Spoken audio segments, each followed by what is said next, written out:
Like Don Quixote, Harold Fry is on this quest where he says to himself, as long as I keep walking, she will keep living. The Unlikely Pilgrimage of Harold Fry. This one is about a 65-year-old Englishman who gets a letter one day from a lady that he hasn't talked to in over 20 years, and she says she's dying of cancer and she is on the other side of England. And Harold Fry decides he first wants to write her a letter, but then he decides to go for a walk.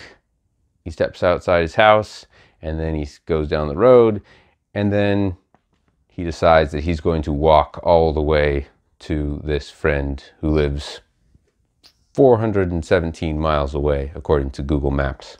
And so he does this on a whim, kind of like Forrest Gump, the scene in the movie where he decides to run to the end of the road, and then he decides to run to the county and then the state, and then he just keeps on running, and all this attention gets put around him.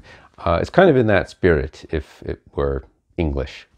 So he's on this Don Quixote-like quest where he says, as long as I keep walking, she's going to keep living.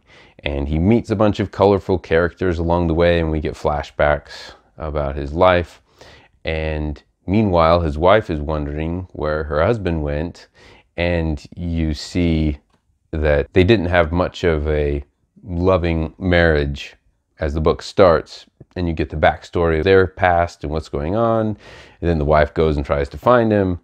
So it's fitting that this story takes place in England, because English people have the reputation of keeping to themselves and not talking about their emotions, not being open. Those sorts of things tends to happen as he's doing this walk.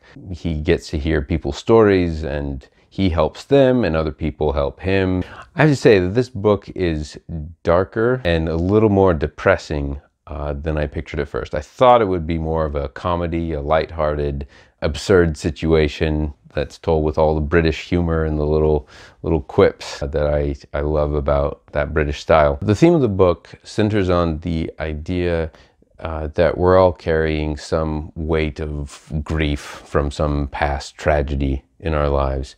And everyone looks normal, but that's just what people are socially expected to put out in front. And if you were really to talk to them, you'd realize the real story of what's going on in their life. So it's kind of depressing in tone, in a sense, but I would say that the hopeful message of the book overall is that we as people may be suffering, but we also have the capacity to help others in their suffering. Those are the flickers of light that come from our relationships with other people. And it goes from the marriage relationship between Harold and his wife to the random strangers that he passes by along the way. I think an interesting theme of the book is what happens when you take a completely irrational idea, but you decide to have faith in it anyway and just believe in it and see what happens. That's really what Harold's thing is right from the beginning. If I walk, she lives. He knows it doesn't make any logical sense, but he acts as though it makes all the sense in the world. And so as you read, you just watch that play out with all of the consequences. It's a fun read. I really enjoyed seeing the English countryside through Harold's eyes, meeting all the people along the way. In the end, I had to wonder how his walk made a difference, how the story would have been different if he had decided to write a letter, or if he had decided to take a car even across England to visit his sick friend. Those are the kinds you think about, like, why was it important for him to walk? The book leaves you with a lot of questions like this. It's a very good choice for a book club book in that reason. There are lots of good things to talk about, lots of interesting themes. Man, I've got a lot more to say about this book, but there's just a lot of it there, and I'm still trying to process it, honestly. So if any of you have already read this book, feel free to leave comments about it in the comment section, because I would love to hear other perspectives on the book. Overall, I would give it 4 stars. If you have any book recommendations, leave them in the comments below.